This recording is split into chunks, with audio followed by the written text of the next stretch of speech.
Sarvam Shivamayam Shivananta Shivkripananta. The old order changeth, yielding place to new. টেনিসনের বিখ্যাত কবিতার কথা। The old order changeth, yielding place to new. আর Bob ডিলানের একটা বিখ্যাত গানও আছে একই থিমের, একই মূলভাবের, The times they are changing.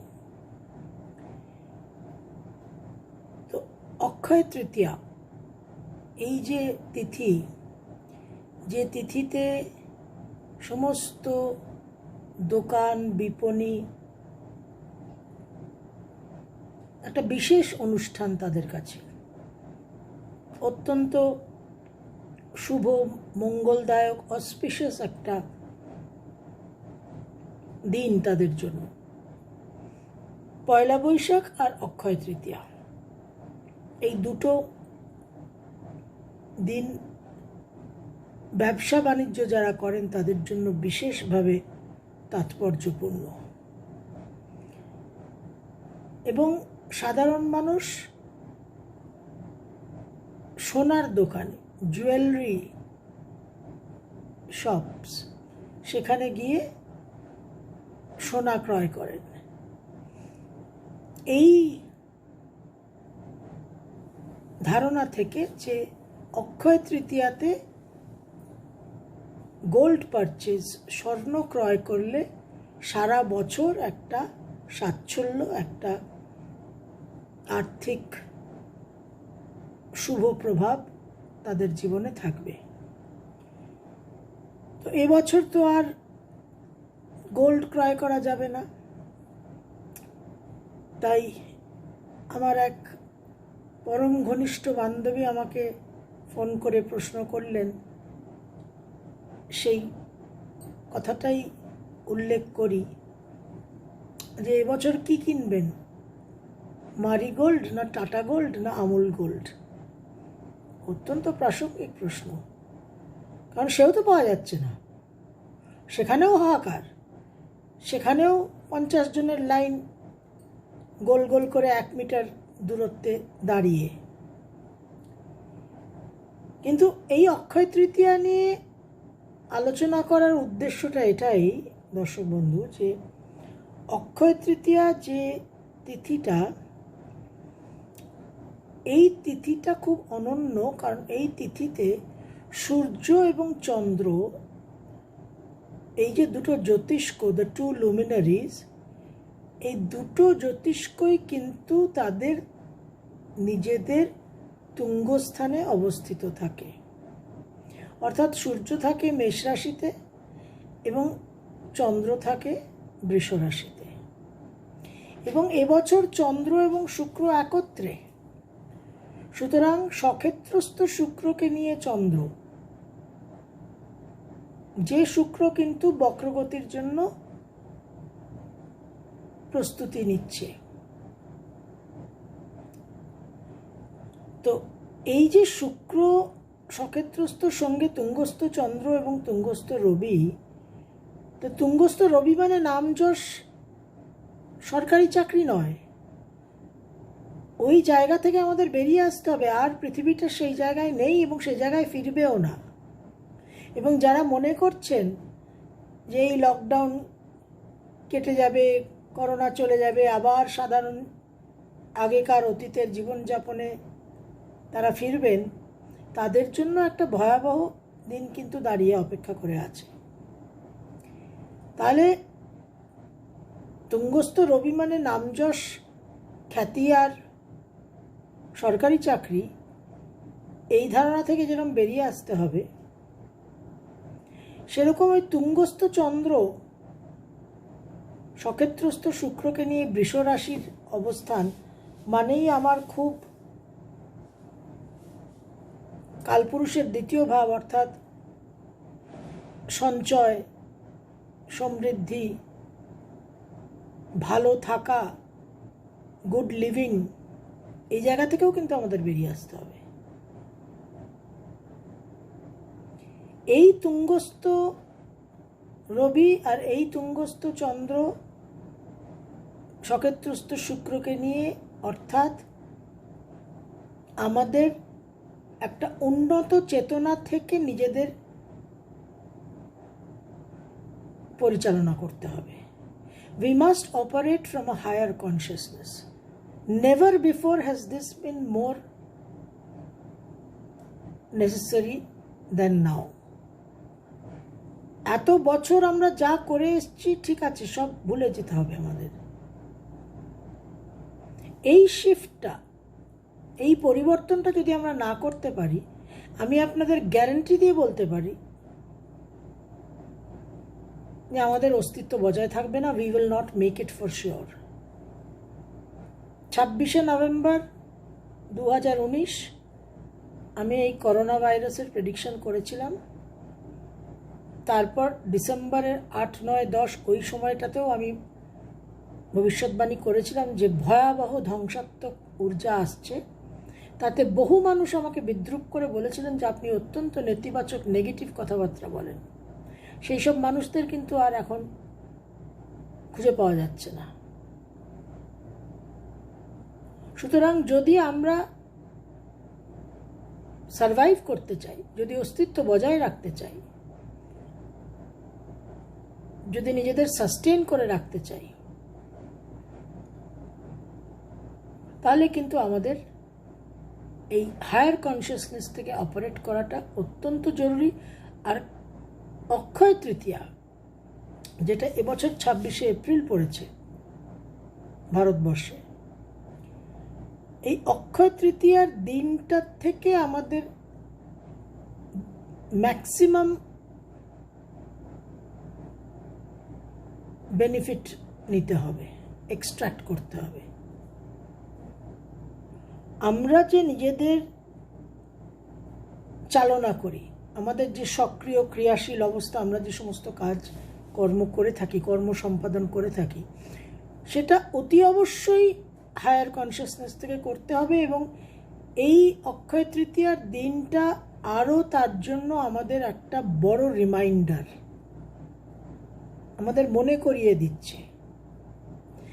এবং ট্র্যাডিশনালি, শাস্ত্র মতে, অক্ষয় তৃতীয়ার দিন স্বয়ং বিষ্ণু নারায়ণের উপাসনা হয়। বিষ্ণু নারায়ণ কি পোর্টফোলিও হোল্ড করেন, ওনার ভূমিকা কি in the scheme of things, scheme of ক্রিয়েশনে ওনার ভূমিকাটা কি, ওনার রোলটা কি? উনি সাস্টেন করেন, হি ইজ দ্য সাস্টেনার। উনি ধারণ করেন, উনি বহন করেন। এবং এই বিষ্ণুকে, এই নারায়ণকে যে আবাহন করাটা এখন আমাদের জন্য অত্যন্ত জরুরি, সেটা নিয়ে কিন্তু আমি বেশ কিছুদিন আগে আপনাদের সঙ্গে আলোচনা করেছি এবং 3টে শ্লোক আপনাদের জানিয়েছি, যেটা 108 বার করে জপ করলে অত্যন্ত লাভবান হওয়া যায়। তো যারা আপনারা করছেন সে তো খুবই ভালো কথা, that is good news for you. কিন্তু যারা এখনও করে উঠতে পারেননি, তারা যদি অন্তত কালকের দিনটা 108 বার করে করেন, ওং নমো ভগবতে বাসুদেবায় নমঃ, ওং নমো ভগবতে অকুপরায় নমঃ, ওং নমো ভগবতে শ্রীবরাহায় নমঃ। কারণ এই বিষ্ণু এনার্জি আমাদের এখন ধারণ করতে পারবে। এই বিষ্ণু এনার্জি আমাদের একমাত্র কিন্তু এখন লাইফ লাইন। এই যে অক্ষয় তৃতীয়াকে কেন্দ্র করে মহাভারতের যে প্রচলিত কাহিনী আছে, যে স্বয়ং শ্রীকৃষ্ণ পাণ্ডবদের অক্ষয় পাত্র দিয়েছিলেন, যে পাত্র কখনো শূন্য হতো না, যে পাণ্ডবদের কুটিরে যখনই কোনো সাধু মুনি ঋষি আসতেন, তাদের যে সংখ্যকই আসুক না কেন, তারা অন্ন গ্রহণ করাতে পারতেন।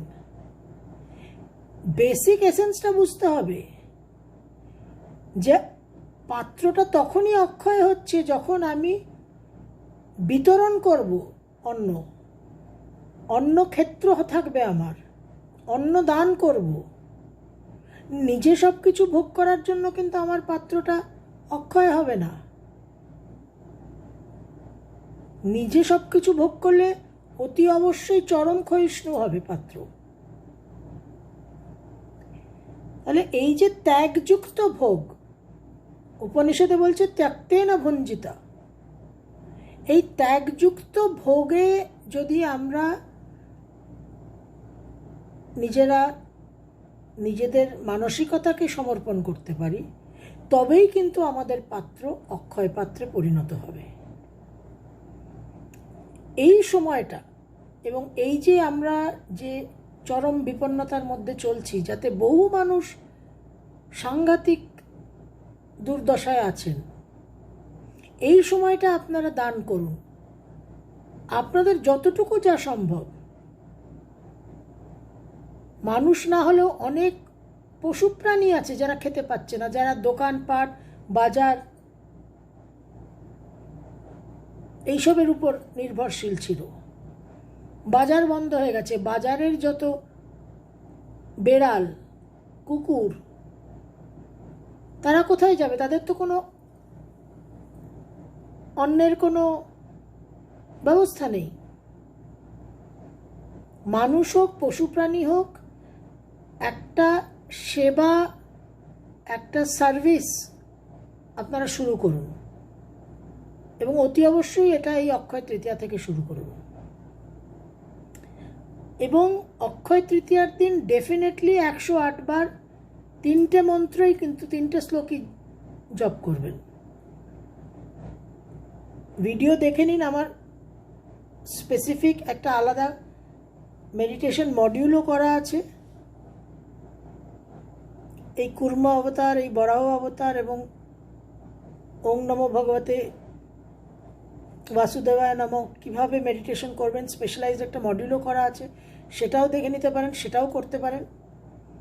কিন্তু অতি অবশ্যই এই অক্ষয় তৃতীয়া, কারণ বাঁচতে হলে আর কোনো কিন্তু উপায় নেই, there is no other option.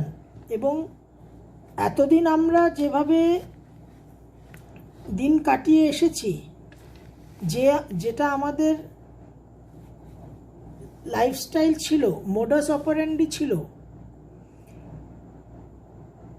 General Times, এত বছর ধরে আমরা ওই ধর্ম, অর্থ, কাম, এই 3টে পুরুষার্থকে অবলম্বন করেই জীবন চালনা করেছি। কিন্তু পরম পুরুষার্থ যে মোক্ষ, সেটার কোনো অস্তিত্বই ছিল না আমাদের জীবনে, আমাদের সত্তায়। কিন্তু যারা অস্তিত্বের মধ্যে মোক্ষ, পরম পুরুষার্থকে স্থান দিয়েছিলেন, তারা কিন্তু এখন অনেক বেশি সুরক্ষিত। আমরা যারা দিইনি, আমাদের কিন্তু এখন এই পরম পুরুষার্থ মোক্ষকে একটা স্থান দিতে হবে। আর মোক্ষ মানে আমাদের জন্য এই মুহূর্তে কিন্তু বার্থ অ্যান্ড ডেথের লাইফ সাইকেল থেকে মুক্তি নয়। এখন আমাদের জন্য মোক্ষ মানে হচ্ছে একটা রিলিজ, একটা মুক্তি। কিসের থেকে মুক্তি? না স্বার্থপরতা থেকে মুক্তি, একটা নিজের স্বার্থকে চরিতার্থ করার যে পূর্ণ মনন চিন্তন, সেটা থেকে মুক্তি। সেই জন্য ত্যাগযুক্ত ভোগ। এবার এই জায়গাটা এতটা গুরুত্বপূর্ণ এখন হয়ে এসছে যে এটাকে যদি আমরা ইগনোর করি, অবহেলা করি, তাহলে আমি 1000% গ্যারান্টি দিয়ে বলতে পারি যে কোনো মতেই কোনো প্রশ্নই ওঠে না সারভাইভ করার। We will not make it for sure. আমরা যে মেডিকেল ইন্স্যুরেন্স করি, কিসের জন্য করি? বছরের পর বছর তো কোনো মেডিকেল এমার্জেন্সি হয়ই না। ওই টাকাটা তো শুধু আমরা ইন্স্যুরেন্স সংস্থাকে দিয়েই থাকি বছরের পর বছর, এবং প্রত্যেকেই আমরা মনে করি যে ওই টাকাটা আমাদের জলে গেল। এবার মাইন্ডটা আমাদের দুভাবে কাজ করে। আমরা চাই না এদিকে যে আমাদের কোনো সেরকম রোগ হোক যাতে আমাদের হসপিটালাইজড হতে হয়, হাসপাতালে ভর্তি হতে হয়, সেটা যেরকম আমরা চাই না। আবার এটাও আমরা চাই যে রোগ হয়ে হাসপাতালে ভর্তি হলে আমার যেন ইন্স্যুরেন্সটা আমাকে কভার করে। এতটাই আমাদের অদ্ভুত বিকৃত চিন্তাভাবনা। কিন্তু মেডিকেল ইন্স্যুরেন্স আমার কি হবে, কবে আমি 25 বছর মেডিকেল ইন্স্যুরেন্সের প্রিমিয়াম দেব, আমার হয়তো হসপিটালাইজ হতেই হলো না, এই ভেবে যে মানুষ মেডিকেল ইন্স্যুরেন্স করবে না, তার যেদিন মেডিকেল এমার্জেন্সি হবে সেদিন কিন্তু সে চরম বিপদে পড়লো। That day is finished. মাটির ঘরে যে মানুষ থাকে এবং ভাবে যে কোনোদিন ঝড় উঠবে না,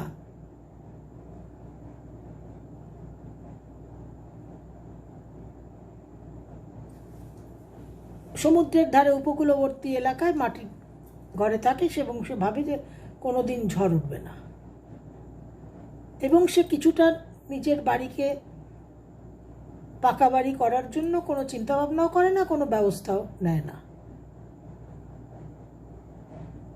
এবং সে এই কঠিন বাস্তবে কঠিন সত্য তার জীবনের, যে সে উপকূলবর্তী এলাকায় থাকে, সমুদ্রের ধারে ঝড়টা তার একেবারে নিশ্চিত আসার সম্ভাবনা তার জীবনে সবচেয়ে বেশি। যে শহরে আছে, রাজ্যের ভিতরের দিকে ইন্টেরিয়ার জেলায় আছে, তার কিন্তু সেই সমস্যা অতটা নয় যতটা না যে সমুদ্রের ধারে থাকে, কোস্টাল এরিয়া, উপকূলবর্তী এরিয়া অঞ্চল। কিন্তু সেই মানুষ যদি মনে করে, এই যদি তার মনের মধ্যে বিভ্রম হয়, ইলিউশন হয় যে কোনোদিন তার কিছু হবে না, তার প্রয়োজনই নেই কোনো পাকা বাড়ি করার, বা তার বাসস্থানকে সংরক্ষিত করা, একটু মজবুত করা, একটু বলবান করা, তাহলে কিন্তু যেদিন ঝড়টা উঠবে সেদিন আর তার অস্তিত্ব মুছে যাবে, নিশ্চিহ্ন হয়ে যাবে সে। আমরা বাড়িতে যে সামান্য একটা ফায়ার এক্সটিংগুইশার কিনে রাখি, বা গাড়িতে অনেকে ফায়ার এক্সটিংগুইশার লাগিয়ে রাখে সাইডে, কোনোদিন লাগে না, এক্সপায়ারি ডেট পেরিয়ে যায়, আবার নতুন কিনে লাগাতে হয়, নতুন কিনে রাখতে হয় বাড়িতে। কিন্তু যদি আপনার বাড়িতে বা গাড়িতে না থাকে, আর যেদিন আগুনটি ধরবে সেদিন আপনি ভস্মে পরিণত হবেন। ফায়ার ইন্স্যুরেন্স, আমাদের দেশে ফায়ার ইন্স্যুরেন্সের অতটা চল নেই, কনসেপ্ট নেই, কিন্তু বিদেশে আছে। কারণ বাড়িতে যদি আগুন লাগে তাহলে আপনার বাড়ি নিশ্চিহ্ন হয়ে যাবে। তো অনেক কিছু আমরা করে থাকি যেগুলো অনেক রেয়ার ক্রাইসিসের জন্য, বিরল সংকটের জন্য, যেটা নাও হতে পারে আমাদের জীবনে। কিন্তু এখন তো আমরা সবচেয়ে বড় ভয়াবহ ক্রাইসিস যা মানবজাতি তার ইতিহাসে দেখেনি, সেই সংকটের মধ্যে দিয়ে যাচ্ছি। এখনো যদি আমাদের মনে হয় যে এই সংকটটা সেই মাত্রার নয়, মানুষ আমাকে এখনো ফোন করে প্রশ্ন করছে, আচ্ছা বলুন তো কবে আমরা এই করোনা মুক্ত হবে, কবে আবার স্বাভাবিক জীবনযাপনে আমরা ফিরতে পারবো। মানে এই প্রশ্নগুলোর থেকে বোঝা যায় যে একটা মানুষের কতটা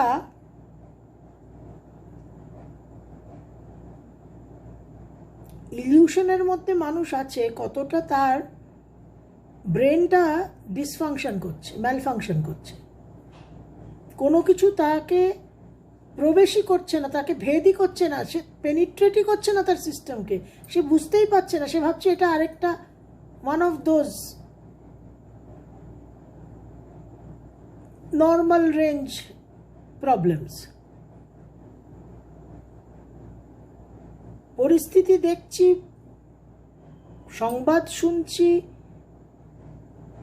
নানান রকম তথ্য আমাদের কাছে আসছে, তাও আমরা এটা আমরা মানতে পারছি না, স্বীকার করতে পারছি না যে এত ভয়াবহ একটা পরিস্থিতির মধ্যে দিয়ে আমরা চলছি। হোয়াটসঅ্যাপে কত জ্ঞান আদান প্রদান হচ্ছে, আমাদের দেশে যে এত সিদ্ধপুরুষ আছে সে হোয়াটসঅ্যাপ দেখলে বোঝা যাবে কত জ্ঞানী, কিন্তু মেডিটেশন করার সময় নেই। একজন আমাকে প্রশ্ন করলেন, অবশ্য সে অল্প বয়সী যুবক, তার প্রশ্নটা আমি যদিও পুরোপুরি সেটাকে অ্যাকসেপ্টেবল বলে বলাটা উচিত নয়, যে এই মেডিটেশন করলে আগামী যে শুক্র বক্রগতিতে যাবে 13th মে, তখন যে সৃষ্টিমূলক পুনরুজ্জীবিত হওয়ার যে ঊর্জা বিচ্ছুরিত হবে মহাকাশ থেকে, সেটা কি আমি নিতে পারবো এখন থেকে যদি মেডিটেশন করি? আপনি যে মেডিটেশনের কথা বলছেন। তা আমি তাকে উত্তরে বললাম যে দেখো ভাই, একটা নারী যখন মা হয়, সে যখন শিশুকে প্রসব করে, তখন সে তার নবজাত শিশুকে দেখে, কোলে দেখে যদি মনে করে যে এই শিশুকে যে আমি স্তন্যপান করাবো, একে যে আমি দুধ খাওয়াবো, তাই কবে গিয়ে প্রাপ্তবয়স্ক একটা অ্যাডাল্টে পরিণত হবে? শুধুমাত্র একটু একটু করে রোজ কটা ফিড, তাও আবার লিকুইড, তাও আবার দুধ, এই খাইয়ে কি সে কোনোদিন প্রাপ্তবয়স্ক হতে পারবে? এই ভেবে যদি মা, একটা নারী যে মা হয়েছে, সে যদি তার নবজাত শিশুকে দুধটাই না খাওয়ায়, স্তন্যপানটাই না করে, শিশু তো অবশ্যই মরবে। ঠিক সেই রকম আমরা যদি ভাবি যে মেডিটেশন করছি, কি হবে, আদৌ হবে কি না, কবে হবে, এই যদি আমাদের ভাবনা হয় এবং এই ভাবনা যদি আমাদের মেডিটেশন করা থেকে বিরত রাখে, তাহলে আমাদের কেউ বাঁচাতে পারবে না। ইংলিশে একটা কথা আছে, ইউ ক্যান নাইদার কিল নর save a man who wants to commit suicide. যে আত্মঘাতী হতে চায় যে মানুষ, তাকে আপনি বাঁচাতেও পারবেন না, তাকে আপনি খুনও করতে পারবেন না। সুতরাং এই মেডিটেশনটার উপর এত আমি জোর দিচ্ছি একটাই মাত্র কারণে, কারণ আমি জানি যে এই মেডিটেশন ছাড়া এখন আর কোনো গতি নেই। বহু মানুষের বহু সঞ্চিত অর্থ আছে,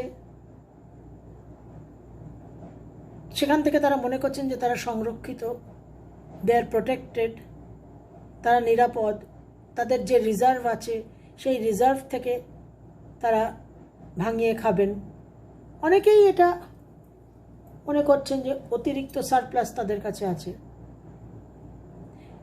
সেটা তাদের ফিজিক্যাল যে এক্সিস্টেন্সটা, তাদের যে অন্ন গ্রহণের জায়গা, সেটা তাকে কিছুদিন চালিয়ে দেবে নিশ্চিত। কিন্তু এখন আর ওই ফিজিক্যাল লেভেলে বিষয়টাই নেই। পৃথিবী পুরো তার ভাইব্রেটরি ফ্রিকোয়েন্সিকে ছাড়িয়ে অনেক উন্নত ভাইব্রেটরি ফ্রিকোয়েন্সিতে চলে গেছে এবং সেখানে আরও যাচ্ছে, আরও উন্নত হায়ার ফ্রিকোয়েন্সিতে, এবং মানুষকেও তার সঙ্গে পাল্লা দিয়ে চলতে হবে। অ্যাসেনশন, ঊর্ধ্বমুখী হতে হবে মানুষকে, এবং সেই ঊর্ধ্বমুখী মানে আকাশের দিকে হাঁ করে তাকিয়ে থাকা নয়, সেই ঊর্ধ্বমুখী মানে চেতনার উত্তরণ, রেজিং ইয়োর ভাইব্রেটরি ফ্রিকোয়েন্সি, এবং সেটা একমাত্র সম্ভব থ্রু মেডিটেশন। এবং এই অক্ষয় তৃতীয়ার যে পুণ্যতিথি, এই পুণ্যতিথিতে যেহেতু সূর্য এবং চন্দ্র দুটো জ্যোতিষ্ক, বোথ দ্য লুমিনারিজ আর এক্সল্টেড, অর্থাৎ হায়ার ফ্রিকোয়েন্সি, হায়ার কনসিয়াসনেস থেকে অপারেট করা, উন্নত চেতনাতে প্রবেশ করা, সেখানে স্থিত হওয়া, সেখান থেকে নিজেদের পরিচালিত করার জন্য আমাদের যে সহায়তার প্রয়োজন, মহাকাশের থেকে বিচ্ছুরণ হওয়া ঊর্জার যে সহায়তা আমাদের প্রয়োজন, যেটা আমরা আদারওয়াইজ ইনকেপেবল, আদারওয়াইজ আমরা অক্ষম, সেই সহায়তাটা আমরা এই অক্ষয় তৃতীয়ার পুণ্যতিথিতে পাব। তো এই জন্য এটা খুব গুরুত্বপূর্ণ। ভুলভাল সময় নষ্ট না করে, কে কত জ্ঞানী, কার কাছে কত তথ্য কত আগে এলো, কোন রাজ্যে কত লোক আক্রান্ত হলো, কোন রাজ্যে কোথায় হটস্পট হয়েছে, কোথায় অরেঞ্জ হয়েছে, কোথায় রেড হয়েছে, কোথায় গ্রিন হয়েছে, এই স্পটগুলোকে আইডেন্টিফাই করে এগুলো নিয়ে আলোচনা করে নিজের মাতব্বরি প্রতিষ্ঠা না করে মেডিটেশনটা করুন এবং নিজেকে বাঁচাবার একটা প্রয়াস করুন। Otherwise there will be no colours left in your life. Orange, red, green কোনো স্পটই আর আপনার জীবনে থাকবে না। মনে করবেন না যে আমি আপনাদের অহেতুক ভয় দেখাচ্ছি। যারা নভেম্বর ডিসেম্বর 2019-এ মনে করেছিলেন যে আমি অহেতুক ভয় দেখাচ্ছি, তারা আজকে বুঝছেন ওই কথাগুলো ওই সময় যদি তারা গুরুত্ব দিতেন তাহলে কতটা তারা বেটার পজিশনে থাকতেন। তাহলে অতি অবশ্যই এই অক্ষয় তৃতীয়াতে বিষ্ণুর উপাসনা এবং বিষ্ণুকে কেন্দ্র করে আমি যে মেডিটেশনগুলো দিয়েছি সেগুলো অতি অবশ্যই করুন, যাতে এই যে সময়টা দিয়ে আমরা চলেছি এই সময়তে যাতে আমাদের আরও নাস্তানাবুদ না হতে হয়, যাতে উই ডু নট পেরিশ, যাতে এই সময়টা পেরোলে আপনি আবার সুস্থ সবল সক্ষম জীবন যাপন করতে পারেন। सर्वं शिवमयं शिवानंता शिवकृपानंता।